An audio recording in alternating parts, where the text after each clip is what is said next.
Hello to all you guys out there on the interwebs. Yes, it's me, and I'm putting my video out. This is an addendum video to my videos on volume. And I'm really conscious that, as I said, it put the videos out about volume, and it seems to have ignited a lot of social media influencers, shoe review channels putting out their videos out on volume.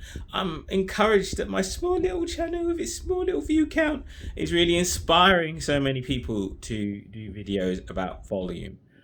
But there's something that they all need to consider again, and it's something I started my first videos about volume talking about and discussing.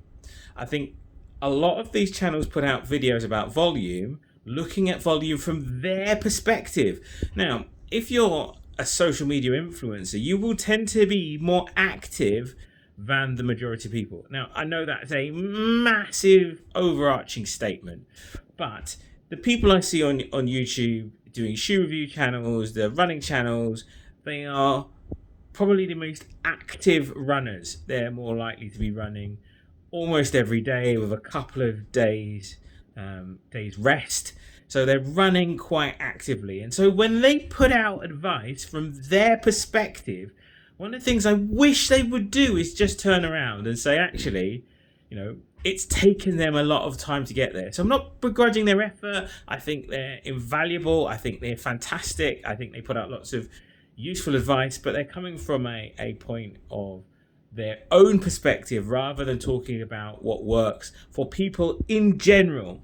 And that's where the danger comes in, especially when they start putting up, this is what I do.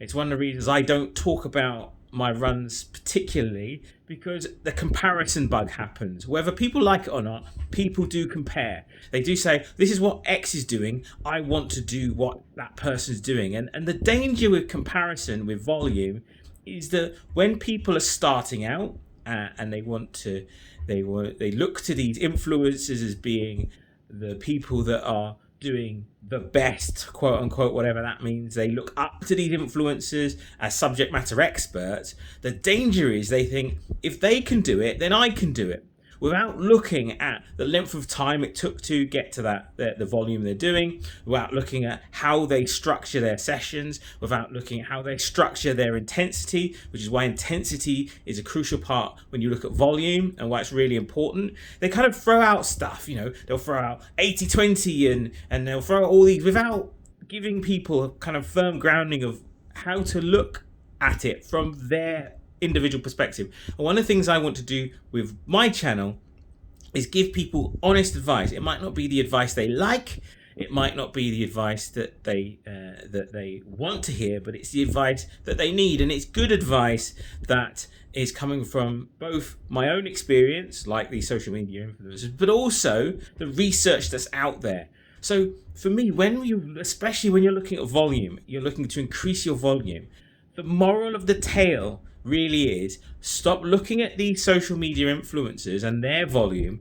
Look at your volume. That's the most important thing. Look at what you are currently doing, but also plan where you want to be, what your goal is, what you want to achieve, because volume is relative.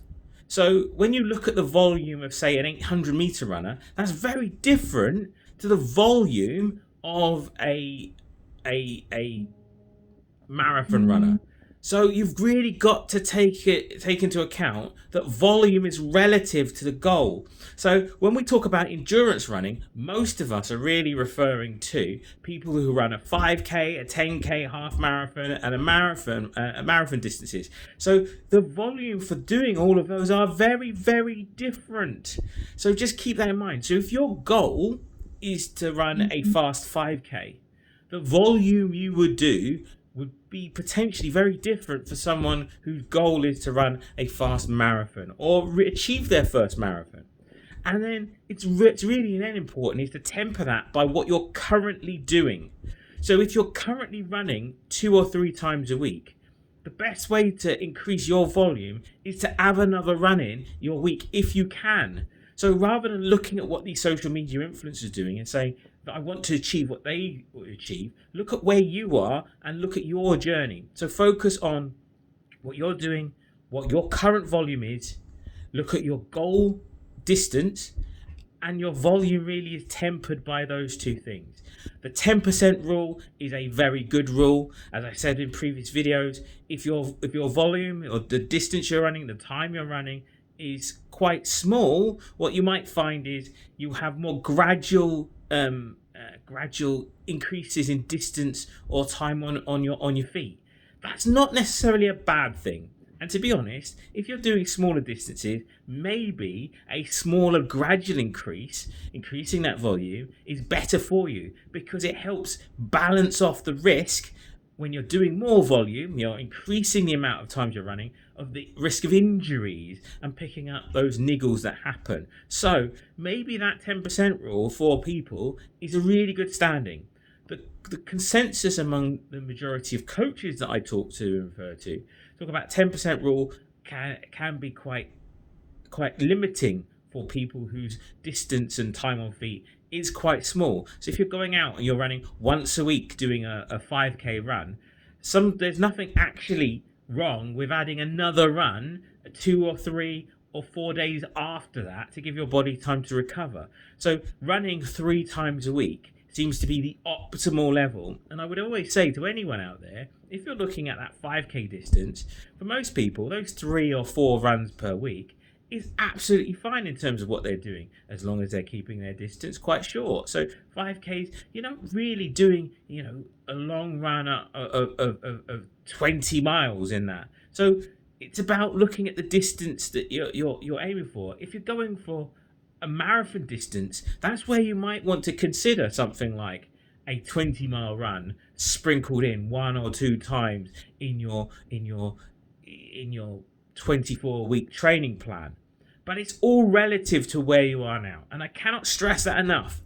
If you're watching social media influencers, if you're watching their advice might be brilliant, but it's very much coming from their perspective. And it's really important that you, when you're looking at increasing your volume, look at your perspective, look at what you're doing currently, and then cross-reference that with your goal pace, goal distance, etc.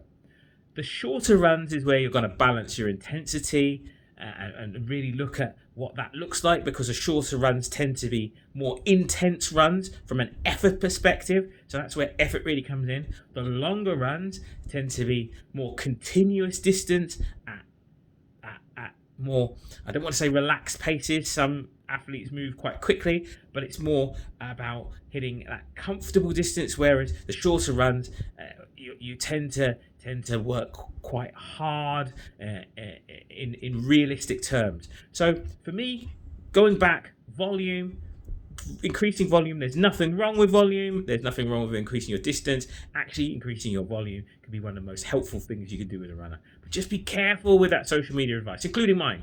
I say to anyone, cross-reference my advice with the consensus advice out there. Cross-reference any one of these social media influencers, their advice with the consensus out there in terms of running coaches and running fitness.